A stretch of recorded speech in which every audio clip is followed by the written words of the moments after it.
Hi, everyone. Thank you for joining us. We're so excited to have you here today. Today, we are discussing something that many teams struggle with, how to take innovation from concept to commercial success. Over the years, we've helped clients bring hundreds of products and services to market, and we've learned a lot along the way. So today, I will be talking to our CEO, Richard Byrd, about what makes a launch truly successful and what can cause even the best ideas to stumble. So Richard has helped companies like Caterpillar, SLB, Weatherford, and ExxonMobil Chemical commercialize billions of dollars in new technology. Why is commercialization so critical? Because the ability to launch effectively isn't just about getting something new out the door, it's about fueling growth. Strong commercialization creates buzz, protects margins, and gives your sales teams new reasons to connect with customers. A little bit of housekeeping before we start. If you have a question, please post it in the Q&A section. Your questions aren't going to be visible to everyone, but I'll keep an eye on them and bring them to Richard towards the end of the session. So let's go ahead and get started. Richard, over to you. All right. Thanks for that great introduction, Cindy. As Cindy mentioned, I've got a lot of gray hair and scar tissue from product commercializations over the years, and every one of them's been a big adventure. So it's a lot of fun to do these. So it's a topic I'm really passionate about, and I think it's a really important topic for those reasons that Cindy talked about. But before we dive into the actual presentation, let's talk a little bit about definitions. I always think definitions are really important before you get going. So what the heck is a commercialization strategy anyway? Well, here at BlueByrd, we think a commercialization strategy is a comprehensive and systematic plan that guides a company in successfully bringing a new product, service, or innovation to market. It's a blueprint that transforms an idea into a profitable and sustainable offering. So that's a kind of a long-winded definition. For those of you that are visual learners, really think about commercialization strategy as that bridge that connects R&D and the market. And so when we say R&D, some people refer to that as product. Some people refer that as to the product development organization.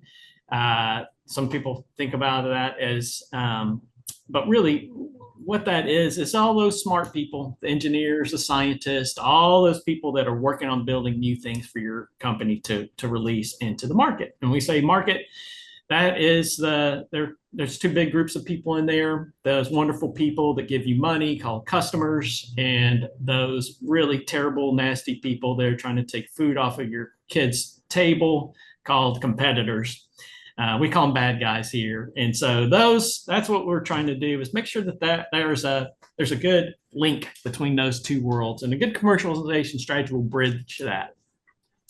What a commercialization strategy is not a product launch. So it's a lot bigger than that. Product launch is one component of a commercialization strategy, but really commercialization strategy is much larger, because it's getting involved in R&D and the product development phase much earlier than you would typically in a product launch. Also, the other key distinction between a product launch and commercialization strategy is nothing is commercial until you sell one. So until you sell one, it's not commercial. And so with a launch, we're going to make a big hoopla, but maybe we sell it, maybe we don't, but either way, it's launched. So thinking about that commercialization strategy is much larger than just a product launch. So why is it important? Why is a strong commercialization strategy important? Well, I think for a lot of reasons. So if you have a good strategy, I think we can all agree that it's better than winging it. I think having a plan when you go into market is going to be something that is going to yield greater success. The other thing is that a successful product introduction is going to have a halo effect. So there's a reason why, when I was a kid growing up, you would see all these commercials like new and improved, and they're still doing it today. And they did it long before I was even born.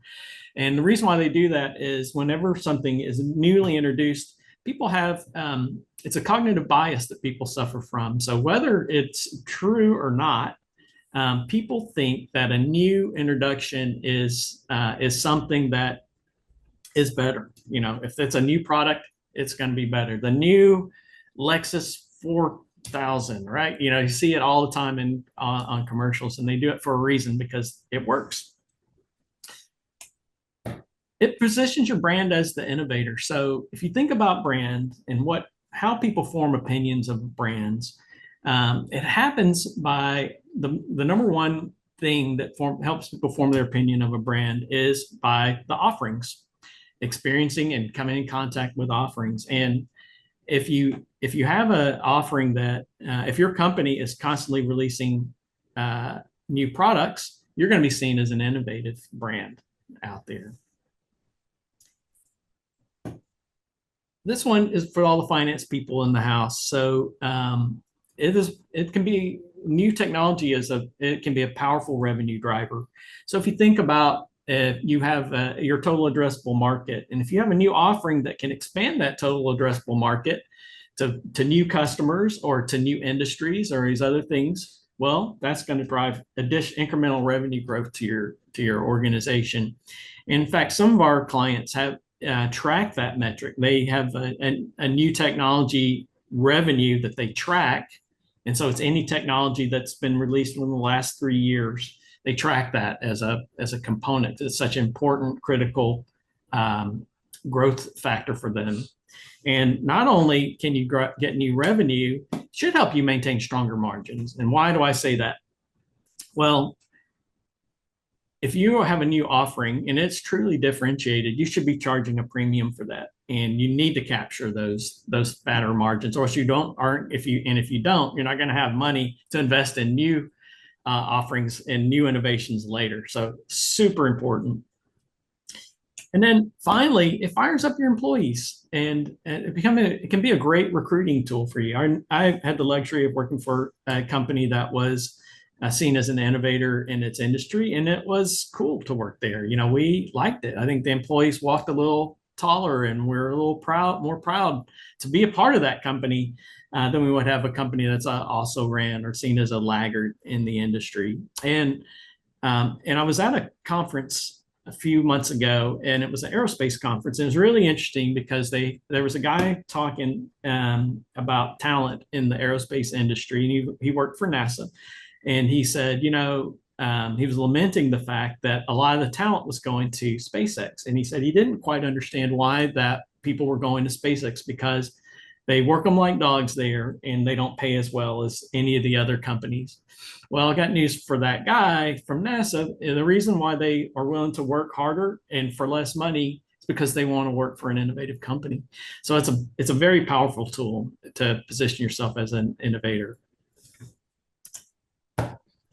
So there's a lot of upside there. So why aren't more people doing it? And why, what are the risks? Well, I came across this survey from Gartner, and it was published in 2019. And they said that 11% of organizations reported that their new products, only 11% met their defined commercial goals. So that's not great. That's a pretty bad batting average. I'll get you bounced off your baseball team if you're only batting 1,100. So I think one of the things that I looked at, though, is it's kind of an older survey, and so I asked my good friend ChatGPT if there was a more recent survey out there, if Gartner or anyone else had published one, and ChatGPT said no. But one of the things that it suggested to me was that maybe that number today would be even lower. And the reasons that it cited why that number would even be lower than 11%, which I already think is pretty scandalously low, is the fact that one, the way people bought people changed the way their buying patterns after the pandemic. And that made things a little more complicated for launching new technology. And the other thing was, right now we're in a bit of a recession compared to 2019. And, the market's a little slower, and we've got these headwinds with tariffs and some of these other macroeconomic factors that also would drive that number lower. But let's just say that number is, it would even be higher. 20% would be unacceptable. Like, I think if you get a 20 on your test, that's not good. And the problem with that is innovating technology is expensive. It takes time, takes money, and takes resources away from your organization. So you should really improve that batting average of this. And Gartner further went on to talk about the 4 reasons why companies don't meet their expectations for launching new products. And the first reason they cited was inadequate market analysis. So failure to thoroughly understand the competitive landscape and the specific pain points of the target audience. And we've seen this a lot with our clients. And it's really interesting. I think you think that seems like common sense. You would ask customers before you develop things, but a lot of times people don't. And especially the most innovative companies don't. They don't do it because they know what they're trying to build and they're trying to go to market with. And Steve Jobs famously said, if I would ask people what they wanted for their next phone before we made the iPhone, it would be a flip phone with more memory. And it would not have been an iPhone. And so that's right. I think he's right to say that, but also it does create risk. If you don't ask your customers what they want and don't build something that they are interested in, that is going to introduce risk into your product commercialization strategy. So I think that's a really important thing to note. I think another reason why they don't do that is I think they have their product roadmaps mapped out and they start building those things out and they say, look, this is what we're going to build over the next 5 to 10 years. And they don't go back and course correct with the market all the time. They're just on that path, and that also can introduce risk. But that's why I think that inadequate market analysis just happens over and over again. This one is closely related to the first one. So the poor product market fit. The new offering does not effectively solve a pressing problem for the intended customer base. We sometimes call that a bleeding from the neck problem. Bleeding from the neck problems need to get solved, and they're the kind of problems that that people will throw money at. But a thing that people don't see as a problem or don't see as a pressing need, they're not going to address that.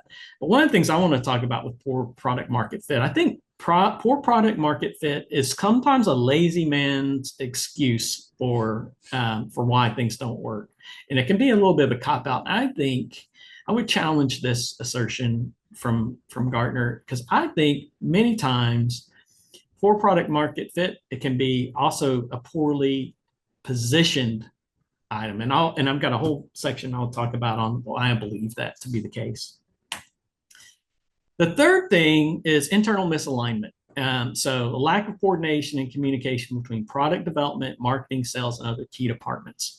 This is something that I definitely see a lot. And in fact, we were at a workshop, a product commercialization workshop for a client last week, or a couple of weeks ago, and I showed these slides at the beginning of our workshop. And when I got to this slide, I heard a shout from the back that said, "That's us!" And I looked back to see who said it, and it was the president of the company.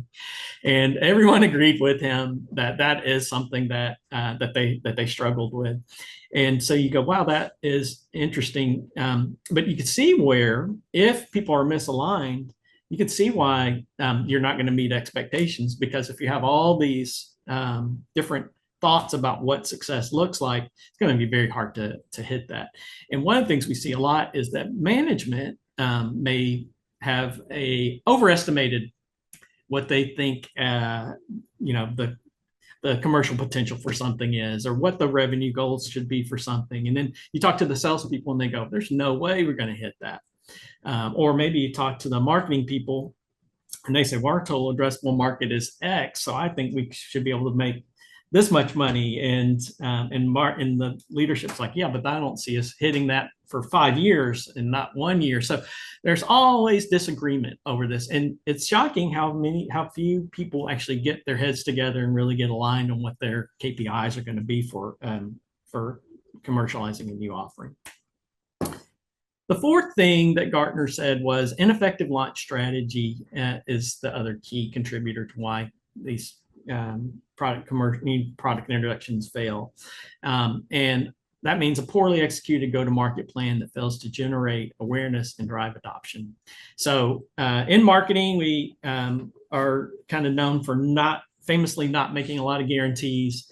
And this is something I do guarantee, though. If you have a product that you didn't exist yesterday and you decided to launch it today, it has zero brand awareness because how would people know that this thing exists? So you've got to invest to raise awareness about offerings, and it, just like any other initiative in an organization, you've got to put the resources associated with that. So we'll see. We work with clients who invested literally over $100 million on commercializing an offering. It took 10 years to do it. So if you're going to make that kind of investment up front, why wouldn't you invest a little money to bring it to life? And it would be unreasonable to assume that you're going to get results without putting resources towards something. Now, we've worked for a lot of companies out there and across different industries and different sizes of companies, from life sciences to oil and gas to professional services, banking, you name it. We've worked with a lot of different companies, and all those trends that we saw from the Gartner survey, I agree with. We see it on our end too. And so it's really important that you address these things before you go to market, because those are the failure points. Why wouldn't we address those? And so for the rest of the presentation here, we're going to talk about how to address it. But before we dive into that, I think one thing is I want to do is to walk through how people commercialize things. What's that process look like in an organization? Well, usually it starts with somebody having a great idea and going to their boss and saying, hey, I think we should build this, or I think we should develop these features and functionality. What do you think? And that person usually says, and it goes through this gate, and it'll go through a series of gates before something ever reaches commercialization. So that first gate is, do you think this is a good idea? And sometimes the boss will say, no, it's a stupid idea, and it ends. And then other times they say, yeah, you know what? That is a good idea. I like it. But why don't you go and scope this out? Because I don't know how much this is going to cost, like how long it's going to take. Build a scoping document for this, and let's talk about it. And then so that person goes back and they go, well, look, I see it as we're going to need 20 engineers working on this, or 5 developers, or whatever the number is, and it's going to take us a year, 2 years, 10 years, 5 years, whatever that is, and probably $10 million, $100 million, whatever the number is. So they go, wow, that's a lot of money. But I think it's a good idea, but let's build a business case for this. Like, are we going to be able to pay ourselves back for that? And then all those smart product people and engineers go back to the drawing board and say, yeah, I do think that, we already have some customers that are interested in this. I do think that there's a business case for it. I think we could pay ourselves back for it in 3 or 4 years. Okay. That's pretty good. Let's do it. Like, I approve it. Let's greenlight this project. You can begin developing it. So that is when they go and they start writing lines of code, or doing the engineering drawings to build the product, or coming up with what their business model would be for a new service. They start doing all that stuff to develop that offering. And then they say, ta-da, it's ready, boss. What do you think? And the boss will say, well, look, we got to test it and validate it before we can release this to the market. How do we know it really is going to work? So that's when they take their prototype and they put it in the lab, and they make sure it meets the heat requirements, pressure requirements, That's when they start taking the software they programmed and put it in beta testing for the client. Maybe it's a oil tool and they say, yeah, let's go put it down our customer's well. Let's see how it works. But they want to make sure it works. Now, sometimes they have to go back and do more development because it didn't work. And then they come back and retest it. So sometimes this can be a loop right here. But then eventually it's going to pass and they're going to say, it's ready for launch.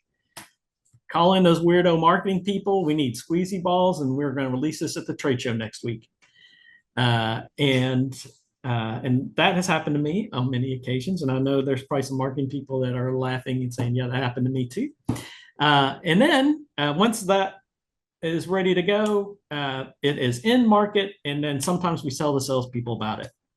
And that is something that definitely has happened to me.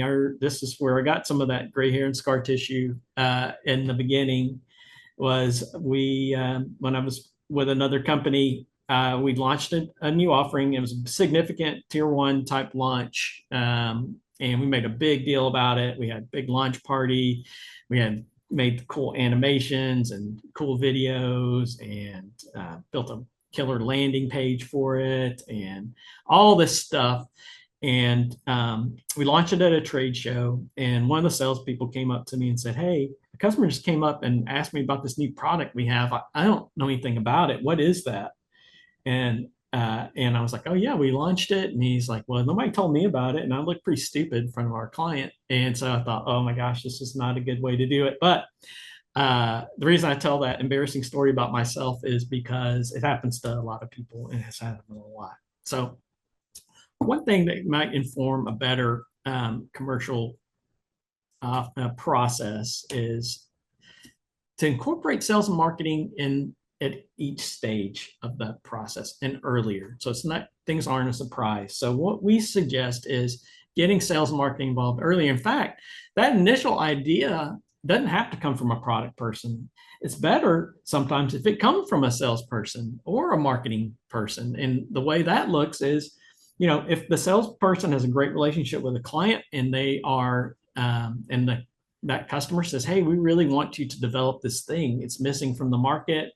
Really make our lives easier. If you could improve your product to include this functionality, well, that's a great idea for for a new offering or product, especially if they're willing to pay for it. I'll talk more about that in a minute. Or sometimes the marketing people will say, look, our competitors are all offering this functionality, but we don't. We should come up with an offering that does that because it's hurting us in the market. Or no one's offering this. Why don't we add this functionality? And then that will give us a leg up on the competition. Another thing that could happen too is in the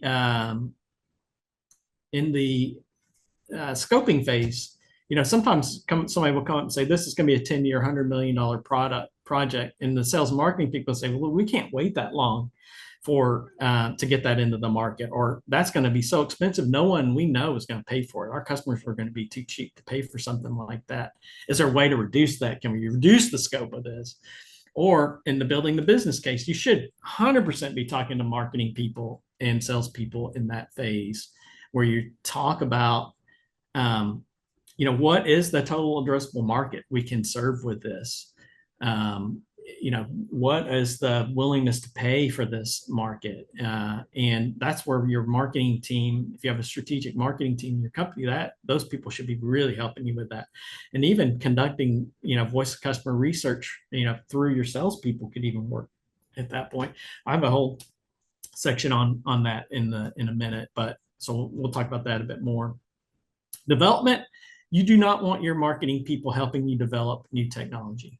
So I'm just going to say that there. So, and definitely you don't want your salespeople helping you develop new technology. But so why do I have sales and marketing there? Well, the reason why I put that there is because you should be informing sales and marketing about it, because I'm sure this never happened at any of your companies, but many times they think it's going to be a year-long project. It turns out it's going to be an 18-month project. Well, if your sales team has already been talking with customers about it and all that other stuff, to get people fired up about it, then they're going to have to go back and say, well, hold on, it's going to be a little bit longer.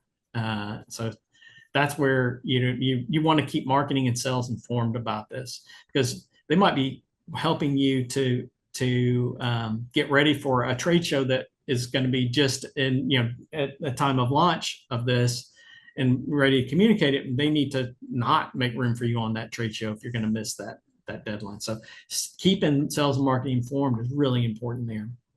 And in testing and validation, people have pushed back on me and said, why would marketing and sales help during the testing and validation phase? Well, salespeople have great relationships with their customers many times. And if you want to put a risky piece of technology into somebody's environment, it helps to work with somebody that you have a good relationship with. And so to have the salespeople say, hey, would you like to pilot this project? Do you want to be one of the first people to test this? We really value your input. Why don't you, we're willing to open up this, let you be the first to try this technology, or we really want you to beta test this because we expect, we really respect your opinions and you've been a great customer of ours. Well, that can be, because it can be challenging. A lot of our customers are in risky businesses, and to try new technology can be very risky. And so it's really good to be able to reply, to be able to leverage relationships and strong relationships to get, test customers for things. And then, of course, sales and marketing should be involved right at the launch, so you don't do what I did and not tell the salespeople about it. And also, by that point, sales and marketing and product have been all working with each other, which is really, and there's not any surprises when you go to market. And then once you get into market, obviously sales and marketing need to continue to work it. And that's something I've, when I was working for the company I was talking about earlier, we weren't great at sustaining things once they got in market. We're great at launching, but staying in touch and staying in the market and continue to get market feedback and all those other things, we were not always great at. So it's very holistic and at the different way of thinking about commercializing offerings. But I think this is the kind of thing that will help improve chances of market success. So let's talk a little bit about how to confidently commercialize an offering. And the way we're going to do this is we're going to break down all the four mistakes that people make and talk about how to avoid them. So hopefully in this section, you're going to get something you can use in your daily life, take back to your boss and say that hour we spent on the webinar with BlueByrd was useful. So how do you avoid inadequate market analysis? Well, I submit that it is to understand what your customers really value, not what they want. And the reason I put want in quotation marks is because I worked with a really smart guy before, and he said, Richard, listen, we're trying to listen to what our customers want, but we can't always do that. And I said, I don't understand why you say that. You say that you're a very customer-oriented company. Why wouldn't you do it? And he said, well, when you walk into a room full of customers and say, hey, do you want this new feature or functionality? It's like walking into a room full of kids and saying, who wants ice cream? All the hands are going to go in the air. Customers in this analogy being the kids.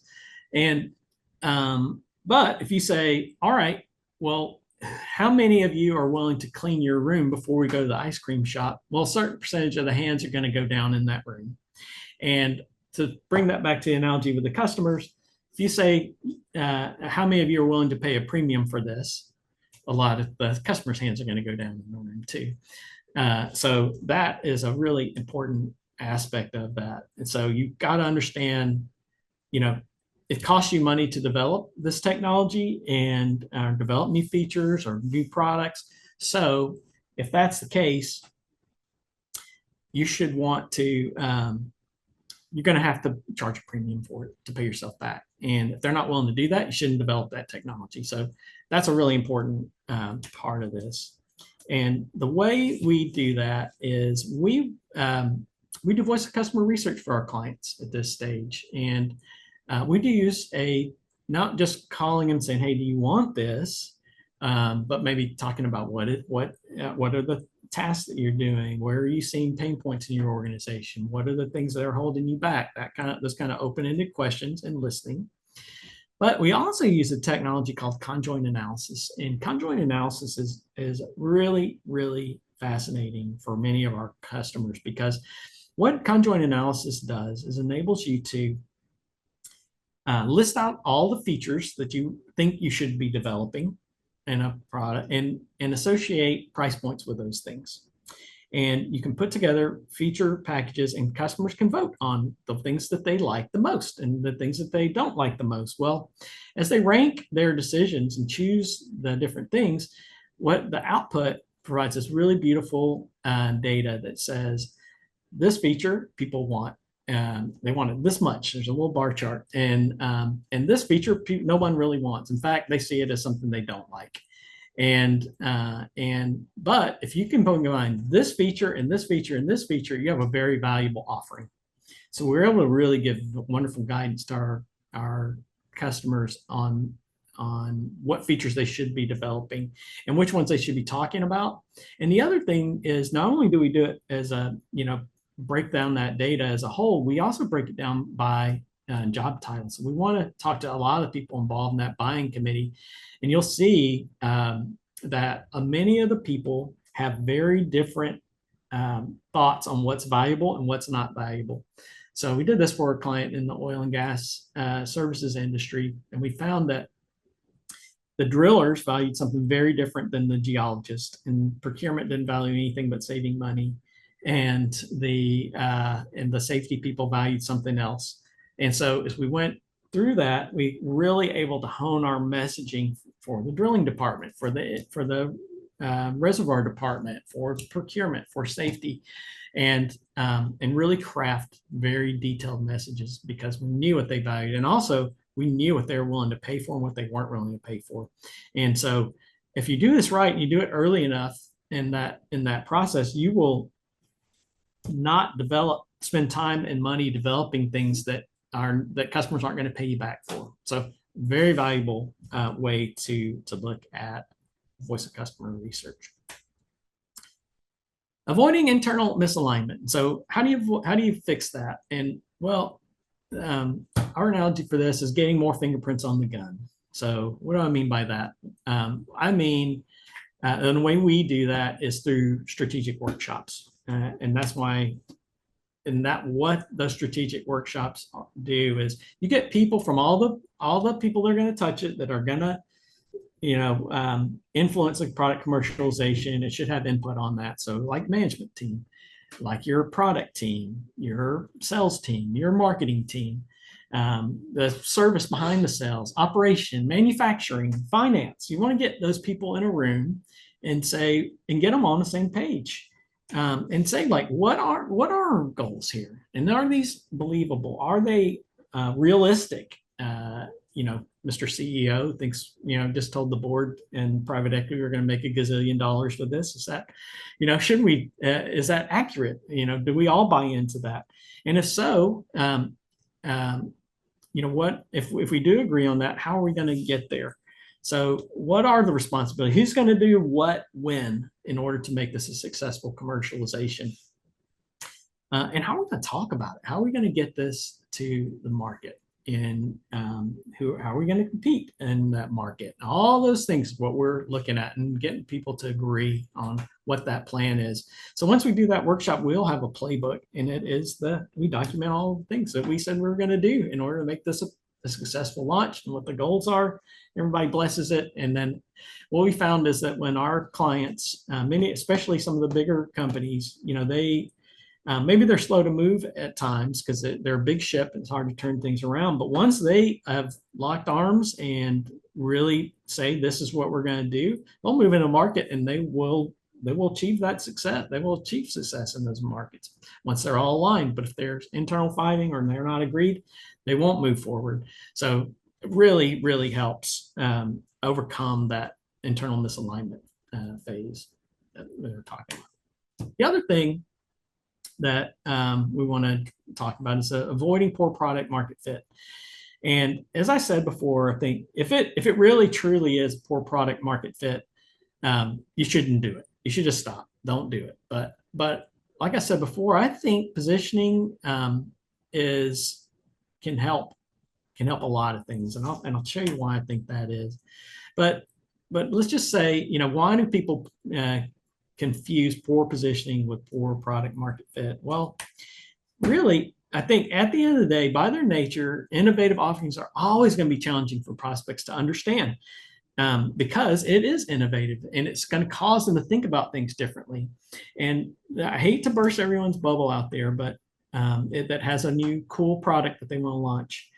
No one has put their business on hold and said, well, I'm just going to wait until this company comes out with a right product before we continue to do business, right? Everybody in business is operating, and they are working on the airplane while they're flying the airplane, and they're solving problems other ways. So they're solving it through another vendor who's maybe not as good as you. They're solving it with, I always tell our clients that are in the software business, their clients are probably solving that problem with Excel. Seems like Excel is the most abused and software package in the world. And so I think they're already solving these problems somehow. And so really everybody's like, our biggest competitor is company X or company Y, but I always say your biggest competitor is status quo. So you got to convince people that your revolutionary new product is something that is going to solve a problem that they don't know that they have. So that, by their very nature, that's an issue that you're going to have to account for. But let's talk about the difference between product market fit and poor positioning. So offering has no value or utility. That's that textbook definition of poor product market fit. But I think there could be, let's reframe that a little bit. Under poor positioning, I think the offering has no perceived value or utility.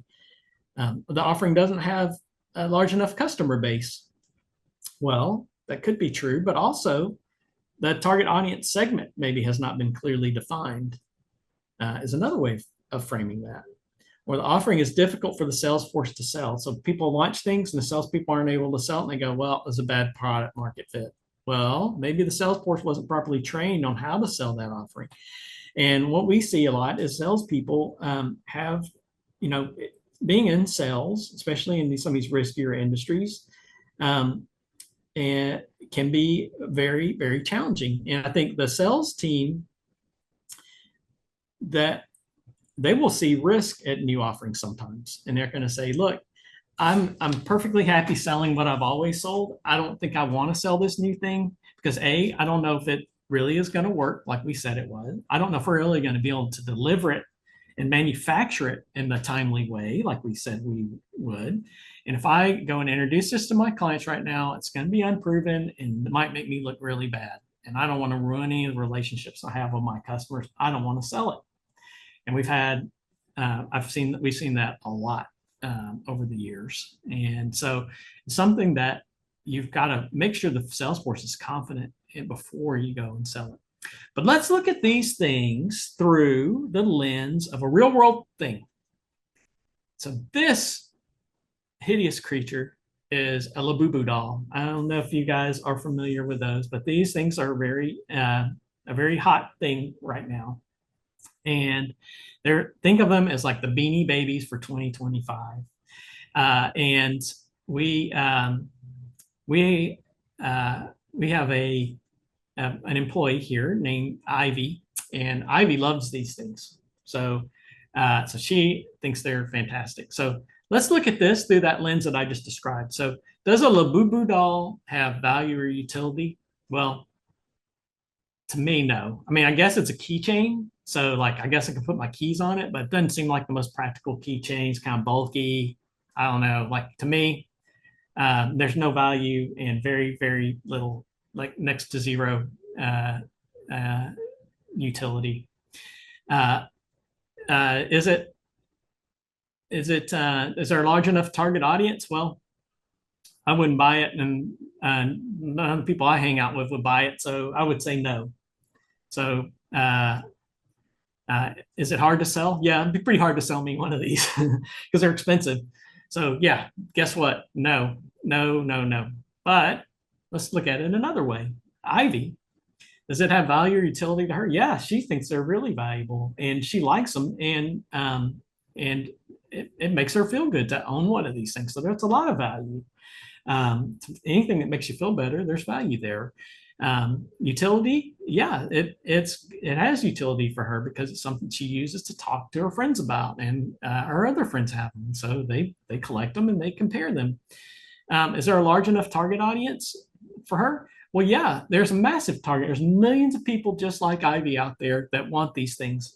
So much so, they've gobbled them up, and you can't even buy them. You have to buy them secondhand on the eBay market, and they're expensive because the supply and demand are out of whack.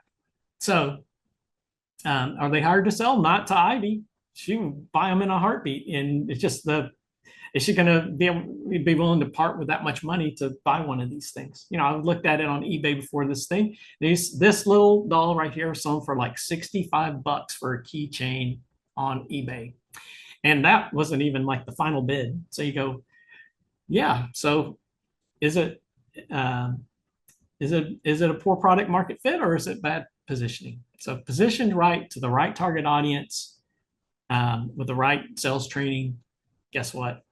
This something could be a massive success, even though against all odds, that's the case, in my opinion. So one of the things that we need to do when we're talking about poor product market fit is position the offering for success. So one of the things that we see a lot in that is that, and we hear this a lot, is that you got to talk about what matters to the customer, not the features that you engineer. And so you go, and this is something that engineers get a bad rap for. We hear it all the time with them. They get beat up and they go, you know, those engineers, they just want to, you know, tell you how a watch works and not tell you what time it is. And so all these jokes, right, that we hear. And it's not because engineers are stupid, right? I would say engineers are probably the smartest people in their whole organization. So why is it that they always want to talk about speeds and feeds and the features and not the benefits? Well, I want to show you a quick video that it tells why I think this is the case. So let's go through this. So I want you guys to play along with this video. So watch the video and follow the instructions and pay very close attention because it is challenging, and most people don't pass the test. So let's get going here. The monkey business illusion. Count how many times the players wearing white pass the ball.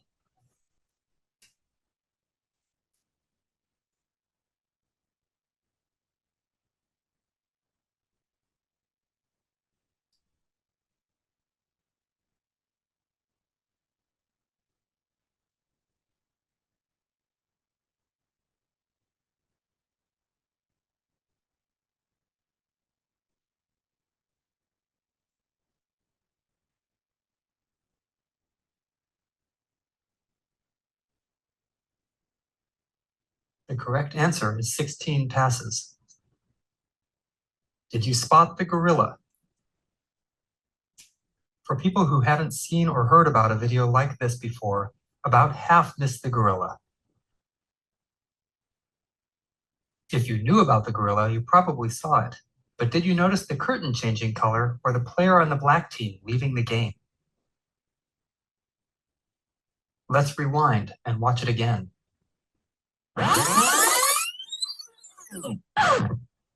Here comes the gorilla, and there goes a player, and the curtain is changing from red to gold.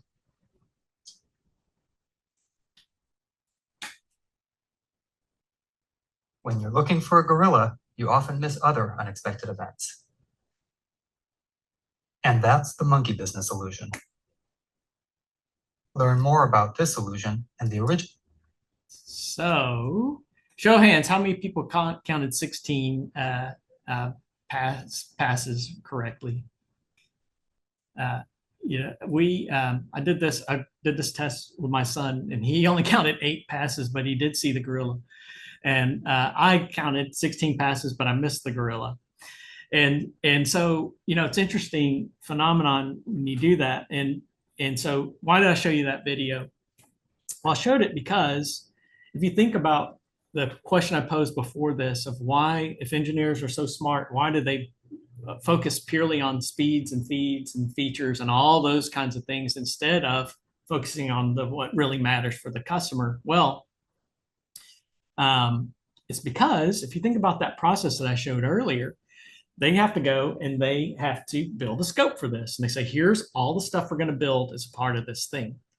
And here's how much it's going to cost, here's how much time it's going to have. And then they have to go and develop that. And they focus on developing all those features for however long it takes, 2 years, 6 years, whatever, 6 months, whatever, however long that is. So when they're done, they say, here's all the features we developed because they are counting the passes like we were doing here. And they weren't necessarily thinking about looking for the gorilla, which is what the customer really wants. So that's why I showed that video. But it's a common logical fallacy that all humans face.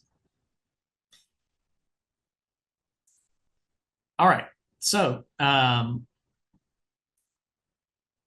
the other thing we talk about in avoiding poor product market fit is you've got to showcase your differentiation. We feel very passionate about that here at BlueByrd. Because we say if you're not talking about what makes you different, makes your offering different, you're just going to be competing on price. So you've got to build in that differentiation when you're building the product, and you got to communicate it when you go to market. And also, you have to clearly articulate the value to each persona. So remember when I was talking about that case study where we did a conjoint analysis for a customer, and we found out that the drillers and the reservoir people and the safety people all had different expectations and KPIs. Well, we were able to clearly communicate that to them. It made a big difference. And why that's important is, for these big consensus-based selling environments our clients find themselves in, it only takes one person to say no, or hey, let's look at that next quarter or whatever, and they'll kill your deal. So if you're going to get commercial success in the market, at some point, you have to convince all those people in the buying committee, or else they're not going to buy from you, and you're going to have a commercial flop on your hands. So you have to be able to communicate that as to your audience. It is really important, or else you're going to have a commercial flop. Finally, avoiding ineffective launch strategy. So this one is super important. So you got to launch for success, and you got to put the right amount of resources towards your product. In that phase. So don't get cheap when it's time to launch, or else you're going to have the best kept secret on your hands.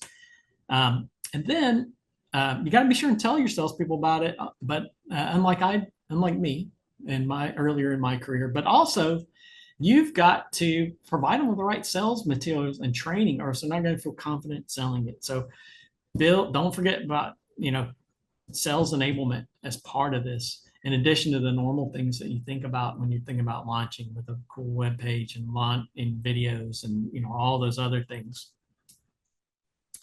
And then finally, you're not done after the launch. You got to remember to continue to support that after launch, and then as you do that, respond to the market feedback you get. Because if you launch something different and groundbreaking and all that stuff that leapfrogs you in front of your competitors, guess what? They're not just going to be like, well, I guess we lost. We'll just go out of business now. They're going to respond in the market. And so they're going to say, that thing's not as good as they say it is. They're going to have, their salespeople are going to respond to it in the market. And not only that I think not only going to respond to it in the market, but they might launch something new. So there might just be more than talk. They might say, well, we can engineer that, and they're going to engineer a response to what you're doing. So be prepared for that when you launch. So in summary, here's what we're talked about today. So avoid the 4 mistakes most companies make: inadequate market analysis, poor product market fit, internal misalignment, and ineffective launch strategy. Use those tactics that we talked about to avoid that. And then I guess aside from that, just really think through all the variables and build a strong plan. Go to it eyes wide open, knowing what could go wrong. Think about what are you going to need for that process? What are you going to need to really make it a successful thing? Who all needs to be involved? Who's got to do what by when? All those things. Really think it through. Get marketing and sales involved right from the start. Don't just surprise them and be like, hey guys, trade shows next week. Go make us our stuff. We need a squeezy ball stat. Don't do that. Don't do that to those poor people. They're hardworking people. And then invest in the appropriate amount of resources. Don't starve it. If you've made that huge investment in time and treasure at the beginning to develop it, don't get cheap at the last minute.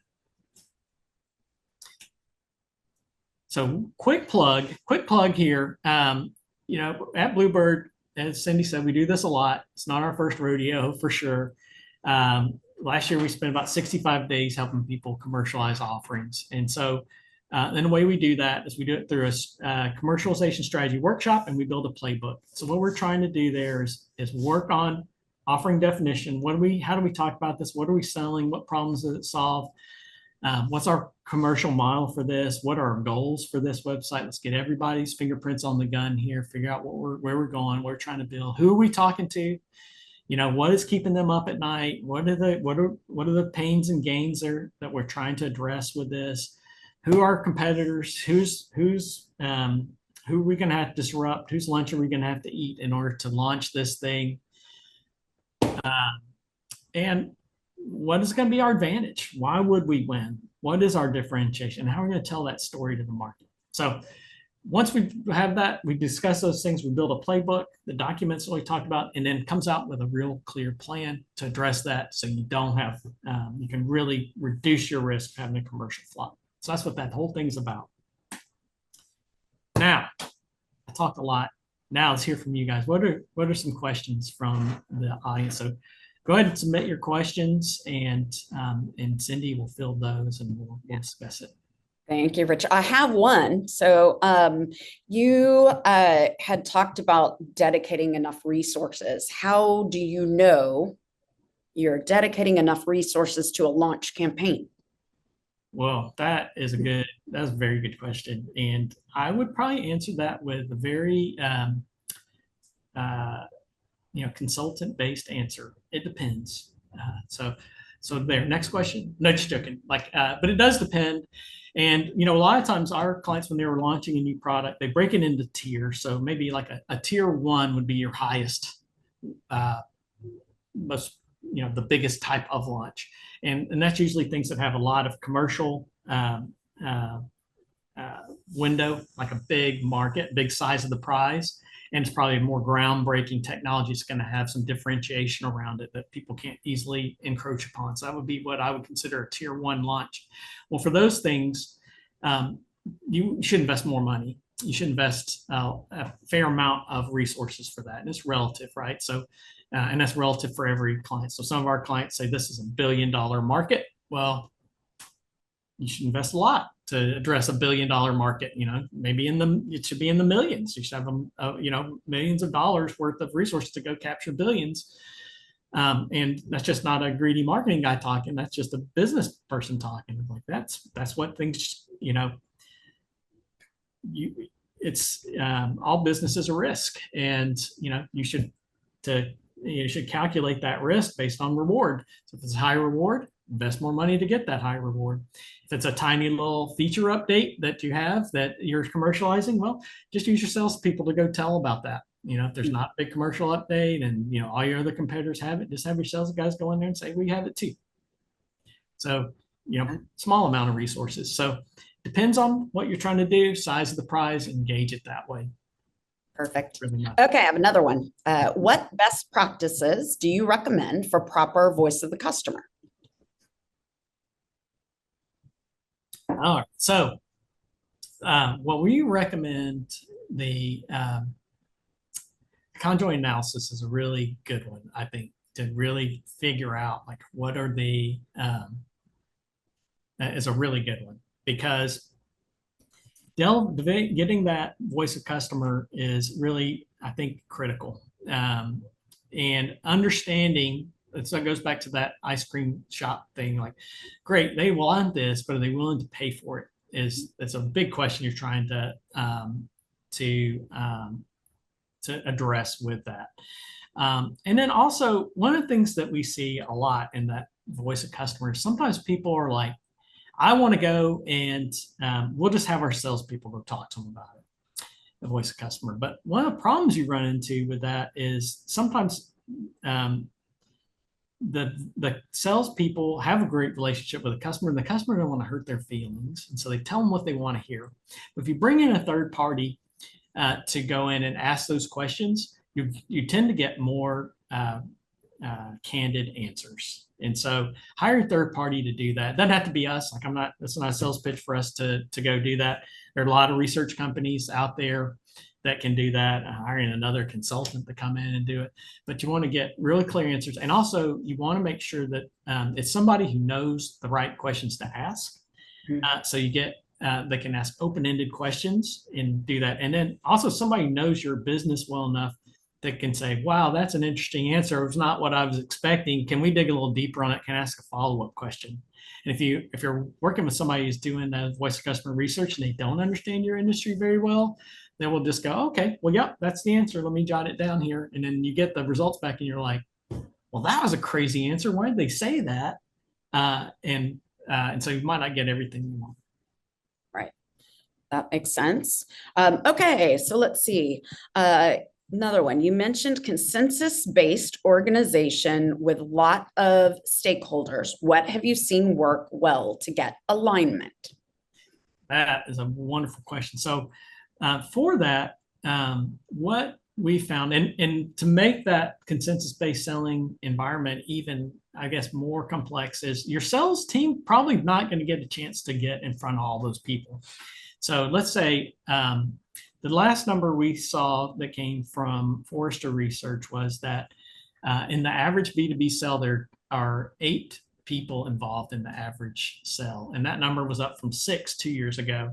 So, and I think that report was done 2 years ago. So every year, 2 years, it seems like 2 people get added to it. And so maybe it's 10 today, who knows? And I think for some of our clients, we hear that, yeah, there may be 10 to 12 people involved in that.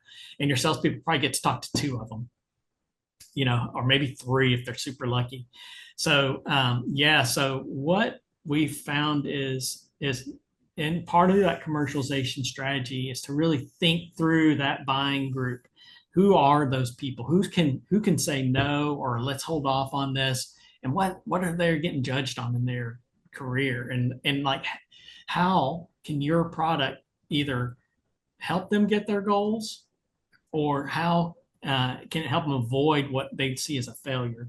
What are the risk things that they need to do? And then think about what collateral you can arm your salespeople with to arm the people that are their champions in there to go talk to them about it. So we have a little quick case study on that. We had a client that did that, and they were working with a company that had a great offering.